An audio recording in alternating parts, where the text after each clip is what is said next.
The original Outlast is one of the best horror games ever made. Still holding up today with great scares, great storytelling, and graphics that hold up extremely well for the time. Outlast is also a game where you're expected to die a lot, because I have this guy, and these guys, and a few others who will all want you to end your cardiovascular system. When you die in the game, you are sent back to the last save checkpoint you had and you get to start again. But what if we wanted to be lore accurate? What if I wanted to prove that I could survive a horror movie and be the hero at the end of the day? Well, that's where insane difficulty comes into play. Outlast on insane difficulty limits the amount of batteries we can carry to 2. It makes all enemies 2-shot you with more than a few being able to 1-shot you, and on top of all of that, if you die, you go right back to the beginning of the game. But I've already done all that once before. How do I add a bit of extra challenge? Oh, I know. Be the best damn reporter in my home state of Colorado where the game is set and get all of the notes and all of the documents. Which doesn't seem like a lot, but if I even miss one, count them, one, I have to restart. Now, I've tried this challenge before back in December, but I failed by missing one document at the very end of the game, and it has haunted me for months.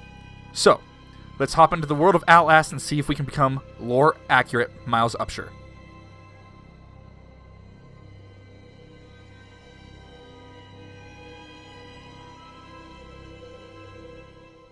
The run starts off pretty tame, but we start off immediately collecting our first document in the car, and then proceeding to collect our first note immediately after by filming the front of the asylum. We find that the front doors are locked, so we have to scale the scaffolding on the side of the building in a breaking and entering charge that we will quickly forget about. But the Lord will not. Entering the building and going slightly down the hallway, we grab our next document. A few short moments later, we stumble upon the jump scare that got every YouTuber back when the game came out.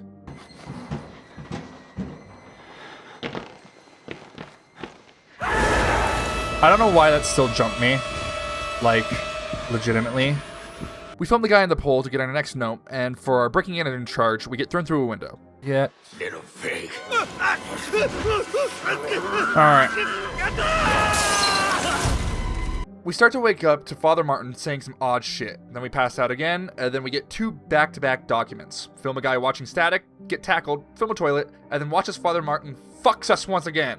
Here is one of the few times we will be hiding in a locker in this run, because we have to in order to get the next note by filming Chris Walker. That's this guy's name, by the way.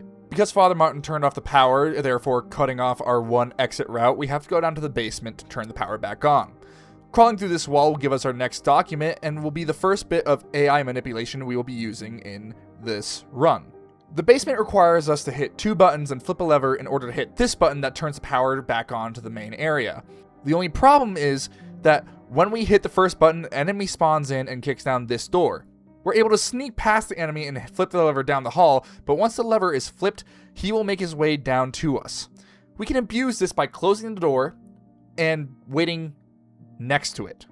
Because here's the thing, when an enemy kicks down a door, they stumble forward, allowing us to just sneak past them. That does mean they know where we are, and they usually give chase, and it leads to stuff like this.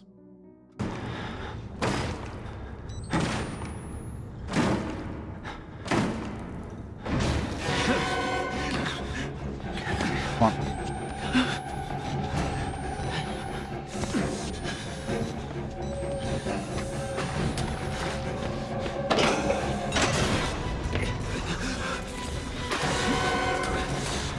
Come on.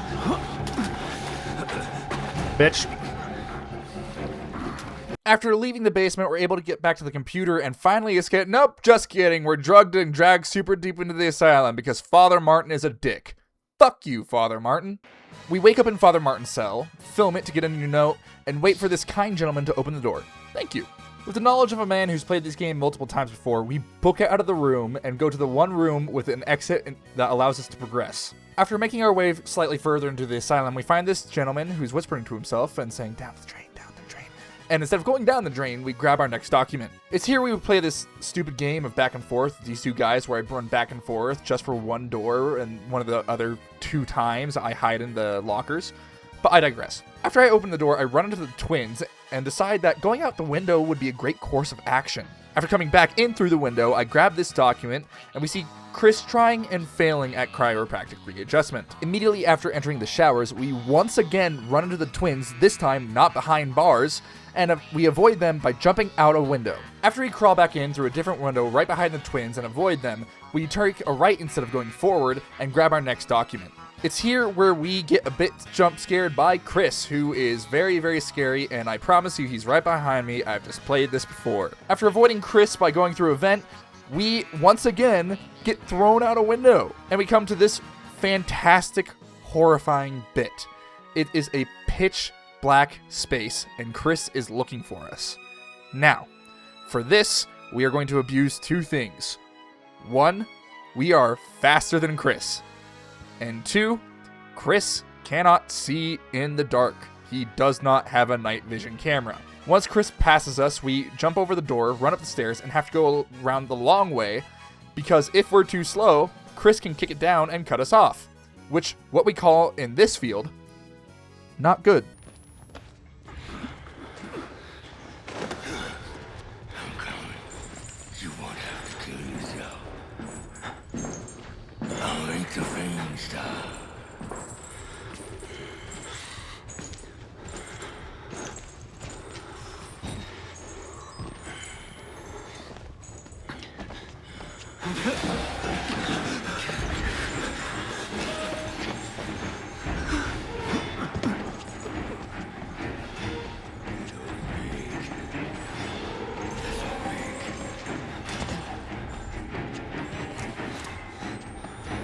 Got it. Okay. Anyway, after that mini heart attack, I make my way up to the cell block, grab the document in one of the cells with this guy hiding under it, hi buddy, and drop down to the shower block, making sure to film the word wall writer on the wall and dropping down into the sewers. Now the sewers are dark, like really dark, and there's not a lot down here in terms of collectibles. Immediately after exiting this wall, we turn and grab this document by this broken ladder, which leads us into this next section where Chris is down in the area with us again.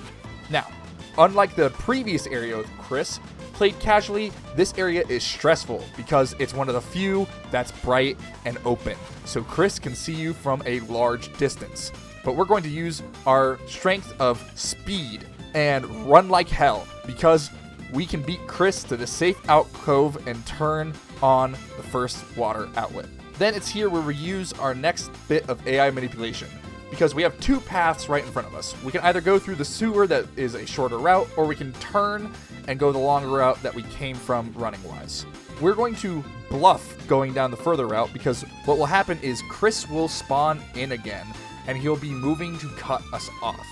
So we're going to make sure we hear him spawn with the chains, double back, go through the tunnel, and run like hell to the other water valve, turning it on as well.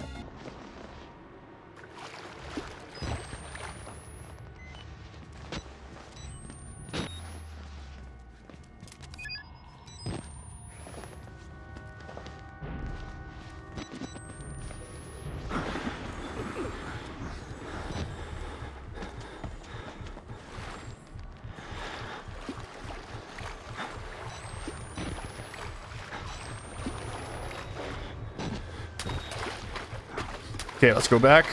So, go to this side.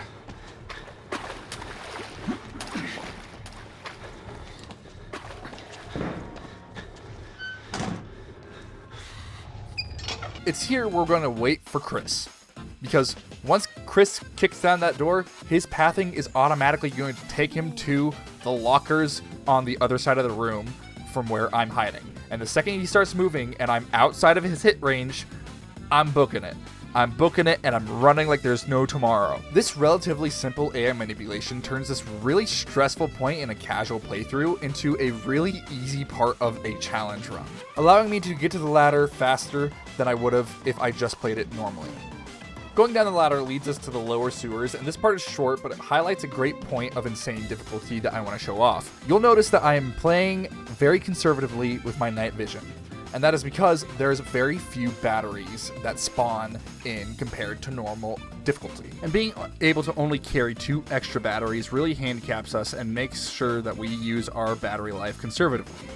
But nonetheless, we exit the dark tunnels by climbing up this ladder, going around in these light tunnels, grabbing this battery from this corpse, and then coming into this room to film this gentleman here, who's talking about the supposedly dead Dr. Wernicke. It's ever explained why he doesn't get, like, killed? I can tell we're the same. You still know it's real. The doctor's dead. You know that, right? Dr. Wernicke died before he even started working here. What kind of experiments does a dead doctor perform on living patients? That's the question. We climb down this ladder into the red sewers, where I'm legitimately jump scared by this body.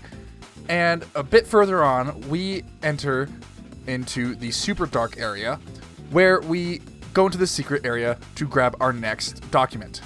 Immediately after that, we drop down into what I'm calling the super dark, super scary, super flooded area, trademarked.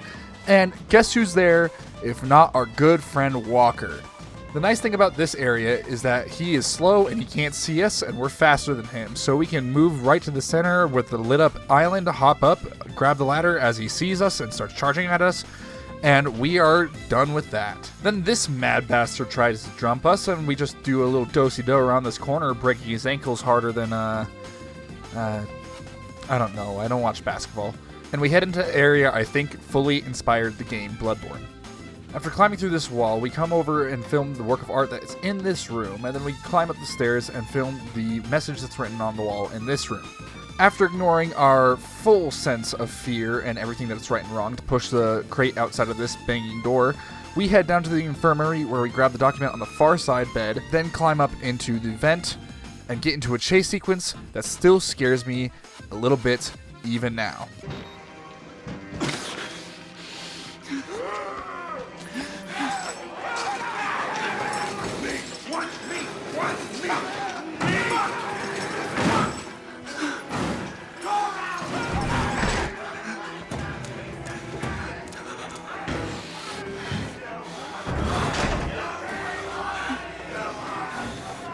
Oh, God.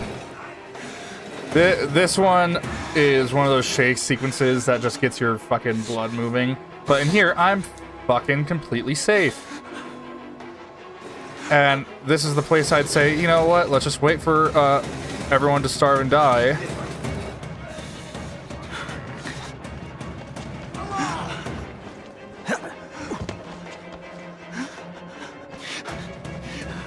If it weren't for the fact that the wall rider exists. Oh, I forgot about that. Gotta move.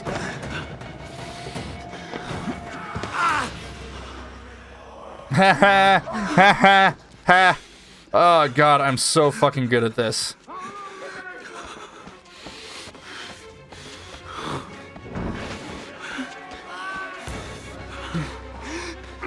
Who's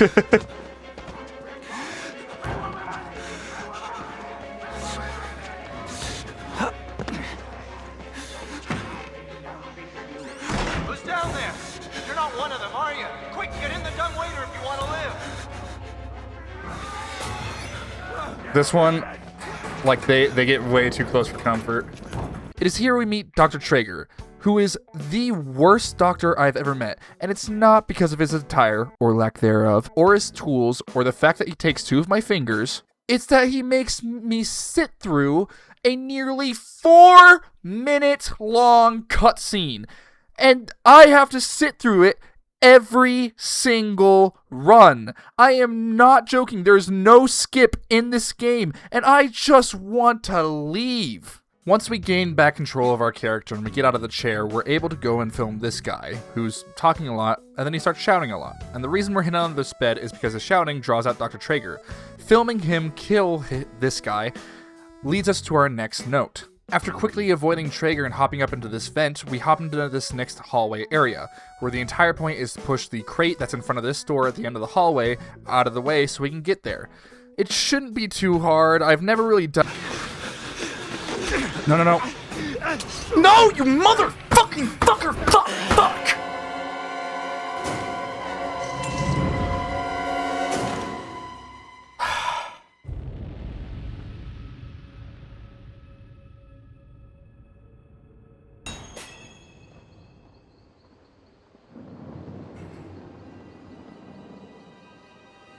Yeah, this one stung. But the night was still young, and I had a video to make. So with a healthy amount of bitching, I am not happy about that whatsoever. I'm actually quite furious about that one. We start the run again. Cue the montage. Little pig. Oh my fucking god, I'm upset. Since I'm not like double checking everything, so I can just run through. Doesn't change the fact that some of these things just take a long time. Like that fucking cutscene I have to sit through again now. 6. Let's go.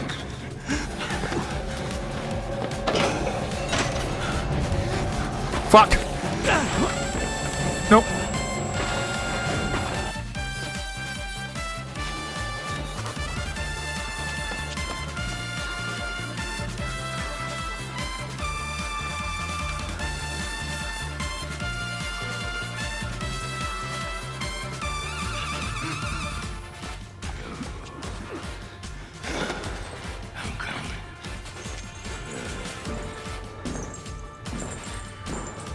We shouldn't have heard that. Okay. Come over here, drop down, get the wall rider one.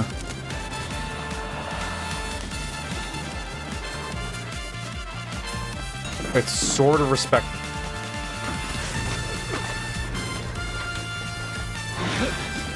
Oh, shit! Forgot about that leap little thing there.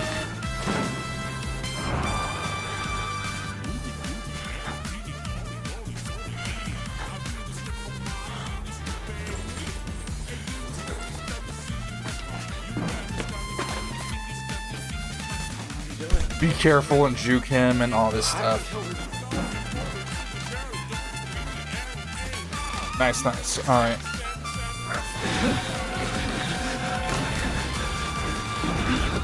One of these days I'll stick around long enough to see him, like, coming up the stairs. That day is not today.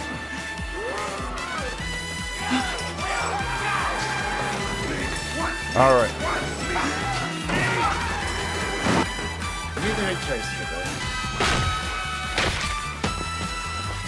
All right, we're back to where we failed, and during the cutscene, I may have been misusing my time. During this, I'm gonna do today's Wordle, Friday, June 26th. So, spoilers but that's all right because this time I won't get caught in the hallway.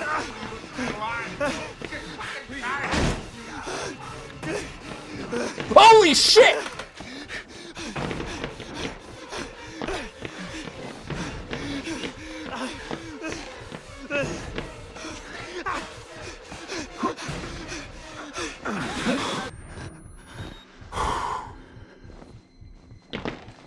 Hold up there.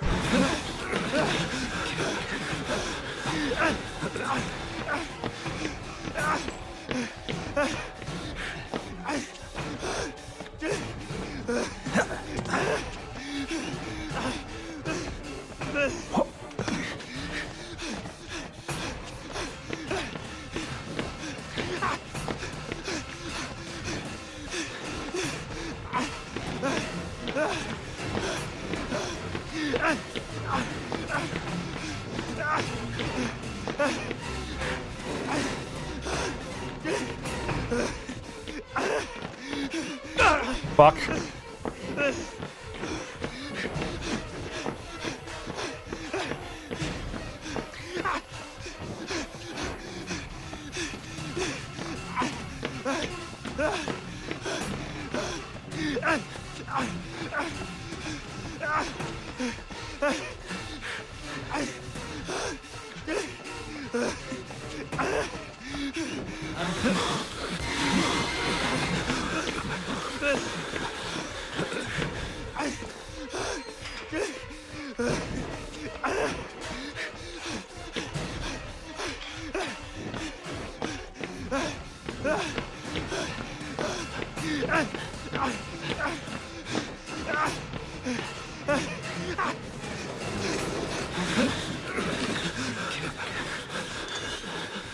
Okay. Whew.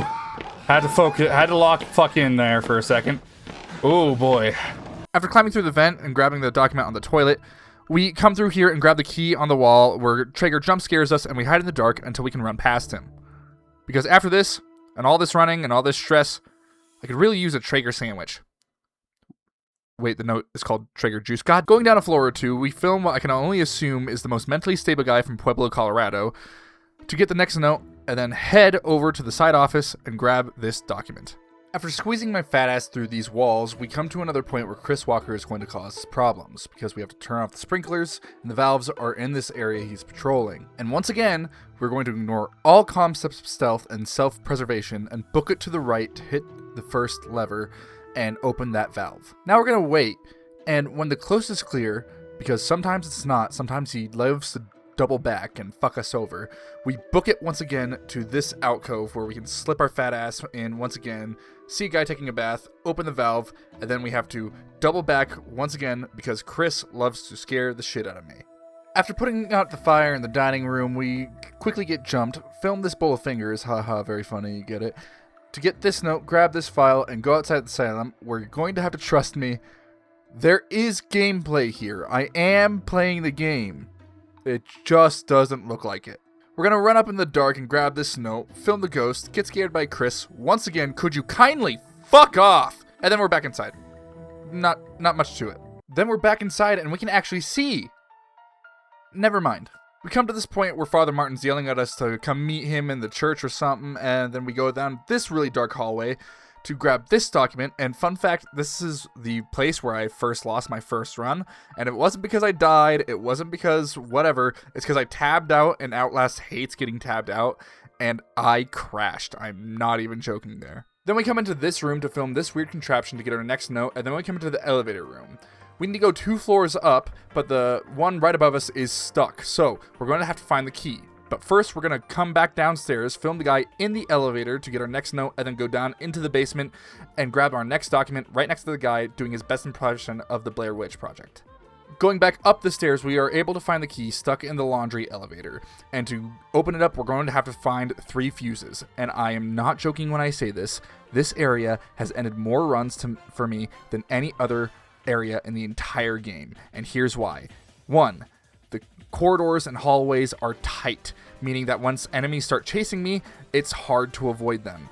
2, I have to get 3 of them, and a lot of the time they're overlapping with the paths of the other enemies, so I have to be quick. And 3, it's dark, so I have to use a lot more of my night vision. But if we're good and I do it in the right order, we're able to do it well. So let's put it to the test.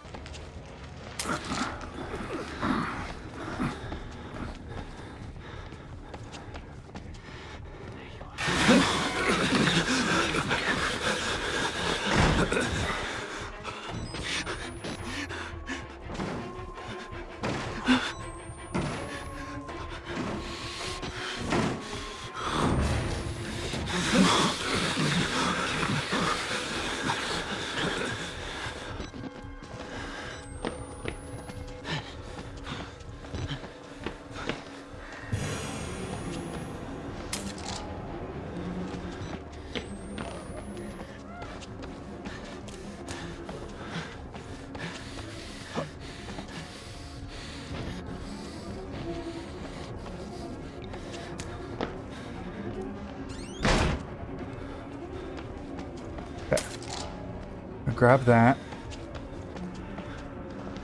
Grab that. Okay, here we are.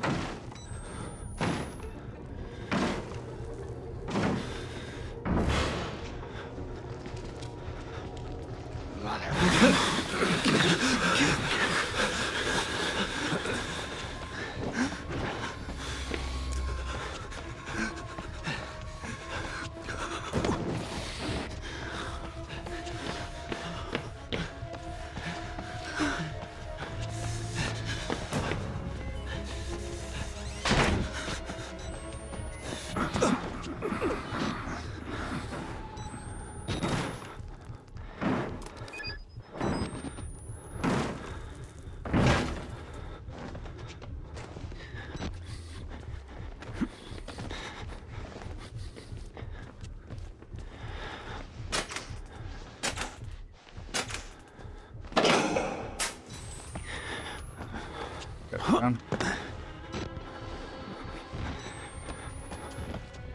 I've lost more than one run to that, so. After going back downstairs to grab the key and going and unlocking the door, we pass through the certifiably fucked area of the asylum because it's all falling apart. We fall through the floor here, and then we are quickly able to hop up and grab this file right here. Bit down the hallway, we're able to film this site, and then we open this door to both the twins. Now, I haven't mentioned this yet, but the twins can one-shot you, and this part I have lost a run to before, and it looks intimidating because they're right there. However, you can just sort of do this. Yeah, after I found this out, I really felt embarrassed after figuring it out that I lost a run to this. Yeah, I'm not gonna lie. That I'm my bad. And right after this room, after doing some parkour, we lose our camera, and I will be honest with you. It's one of my favorite segments in the game, traversing the asylum, going to get our camera back, because it is great game design. It is great horror, because it gives you an immaculate sense of fear while not letting you stumble around the dark for no reason. So too bad it only lasts for like 5 minutes and we get our camera back immediately. After making our way back, we then come to this hallway where Chris arrives at the very end and starts give chase. And what you're supposed to do is ignore all of your instincts and self-preservation scripts as a human being and run directly towards him and then cut to a room on the left. The only thing is, may have undershot it. I just have to beat Chris. I have to be faster than Chris.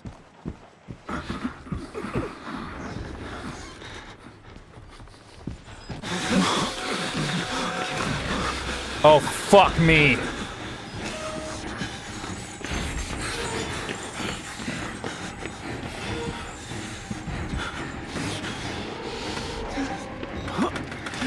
Oh! Oh! Oh! Why did I forget that?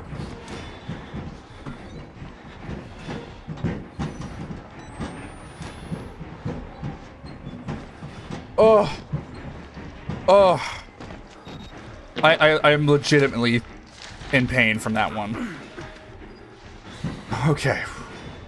Alright, with my newly shitted pants, I continue onward, dropping out of the vent and going into the library to grab this next document and going on.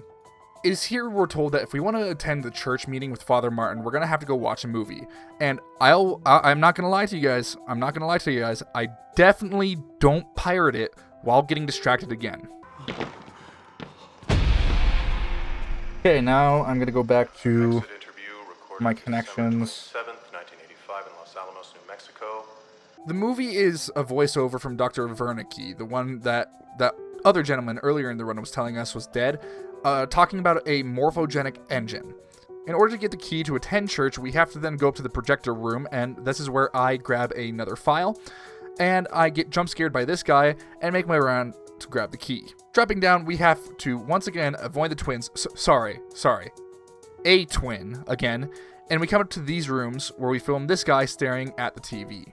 We go into a random dorm to grab this document, and then we decide we need some fresh air. Hopping back in, we are able to now attend church, where we find Father Martin forgiving us for breaking and entering, and then he sets himself on fire and gives us a key in order to turn on the elevator. And we film the whole damn thing. After the twins finally let us out, we hop up into this vent and drop down into what is the scariest part of the run, and I'm just going to show you why.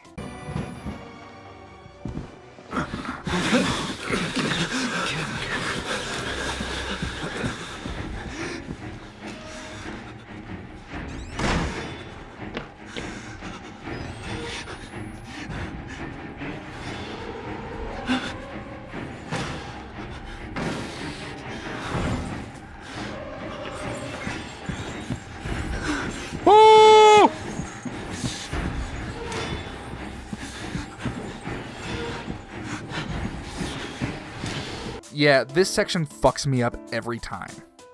But we're able to get past Chris and then finally get back to the elevator, and we are able to get to the exit. Fuck. Okay, yeah, we're not making out of this alive. Fuck. Oh, shit. This is Chapter 9, the last chapter of the game.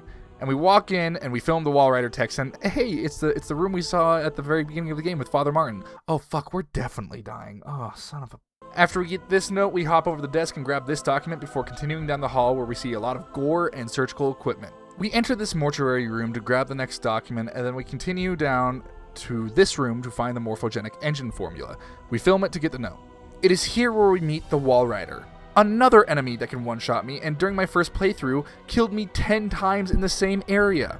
It gives us chase, and we run all the way back through the hallway we just went down, and where we find Chris again. He somehow got down here, and he's ready to kill us once and for all, when he starts getting tossed around like a fucking rag doll, and then shoved through a vent. We filmed the entire thing again, saying bye-bye to Chris, and getting one of our final notes. Turning around, we hear a voice calling inside, and holy shit, it's Dr. Wernicke, the supposedly very much not dead doctor. The guy is older than dirt, but he tells us secrets that definitely means he doesn't intend to let us leave this place alive, talking about how the final recipient of the morphogenic engine was this guy named Billy, and Billy loved him as a father, and blah blah blah blah blah blah blah. It's a lot of exposition. Essentially, Billy is in control of the wall rider, and we need to kill Billy. After one last quick battery refresh, we find the wall rider once again, and he gives us chase. But since we have been running all night, and we can give one more, we're going to break his non-existent ankles because he's a swarm of nanobots. And we enter the next room and turn to grab one of our last documents. It is here we enter one of our final rooms of the run, which is the morphogenic engine. We film everything in this room. First, the morphogenic engine, and then we grab the document, and then we film Billy himself. And then we go to Billy's life support tanks, making sure to film those as well. Going up the stairs, we find a document talking about the tanks, and then we go and turn off the tanks.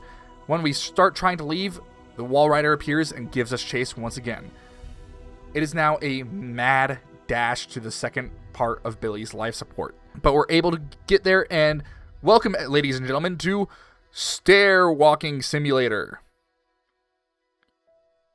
There's so many stairs. At the top of the stairs, we take a leap of faith and we go into the last safe area of the entire run, grabbing our last document in the process. We turn off Billy's second layer of life support, and there's one last thing we need to do. We need to go and override every safety protocol and kill Billy back at the main station.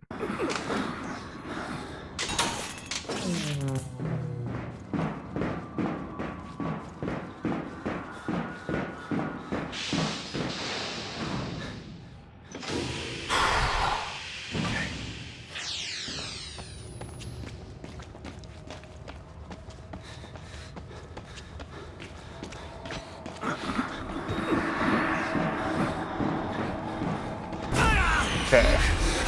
He grabs me, he tosses me around for a second, I just have to run.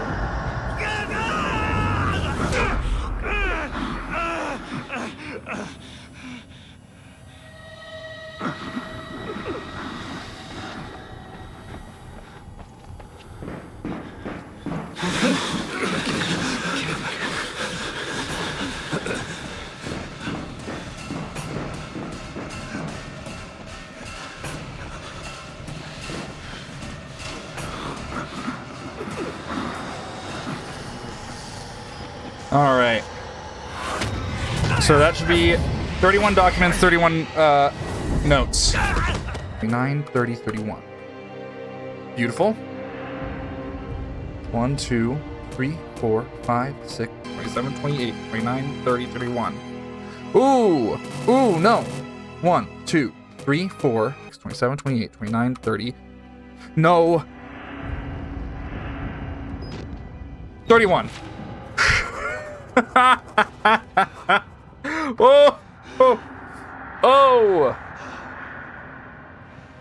Oh! And that, my friends, is what lore-accurate Miles looks like. And if you want to see the full unedited run, the link to that is in the description. And if you want to watch me do one of these runs live, you can follow me on Twitch. I usually do these runs there. This was just a bit of a rare exception. But thanks for sticking around. And please consider subscribing. See you later.